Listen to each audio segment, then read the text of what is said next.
Hello Anand Sreebala എന്ന ചിത്രത്തിൻ്റെ ഏറ്റവും പ്രധാനപ്പെട്ട OTT അപ്ഡേഷനാണ് ഇന്നൊരു വീഡിയോ ഭാഗത്തെ. വീഡിയോയിൽ മുൻപ് വീഡിയോ ലൈക്ക് ചെയ്യുക, ചാനൽ സബ്സ്ക്രൈബ് ചെയ്യാൻ വേണ്ടി ശ്രമിക്കുക. ജനുവരി മാസം ഇനി അങ്ങോട്ട് ധാരാളം ചിത്രങ്ങൾ OTT റിലീസ് ചെയ്യും. ചാനൽ ഭാഗം പരിശോധിച്ചാൽ നിങ്ങൾക്ക് കാണാൻ വേണ്ടി സാധിക്കുന്നതായിരിക്കും. അർജുൻ അശോകൻ, അപർണ ദാസ് എന്നൊക്കെ പ്രധാന കഥാപാത്രങ്ങളായ ചിത്രമായിരുന്നു ആനന്ദ് ശ്രീബാല. ചിത്രത്തിന് കാര്യമായ വിജയം സ്വന്തമാക്കാൻ വേണ്ടി സാധിച്ചില്ല. അത്യാവശ്യം ഒരു വിജയം സ്വന്തമാക്കാൻ വേണ്ടി സാധിച്ചിട്ടുണ്ടായിരുന്നു. എന്നാലും എല്ലാ സിനിമാ പ്രേമികളും ഒരേപോലെ ആനന്ദ് ശ്രീബാല എന്ന ചിത്രത്തിൻ്റെ OTT റിലീസിനായി ഏറെ ആകാംക്ഷയോടെയായിരുന്നു കാത്തിരിക്കുന്നുണ്ടായിരുന്നത്. ഫൈനലി ചിത്രത്തിൻ്റെ OTT അവകാശങ്ങളൊക്കെ വിറ്റുപോയിരിക്കുകയാണ്.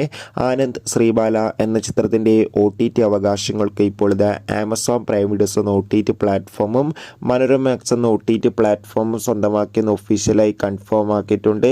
ചിത്രം ഈ ഒരു മാസം തന്നെ OTT റിലീസ് ചെയ്യുമെന്ന് ഇപ്പോൾ ഒഫീഷ്യലായി കൺഫേം ആക്കിയിട്ടുണ്ട്. ഏത് നിമിഷം വേണമെങ്കിലും ചിത്രം OTT റിലീസ്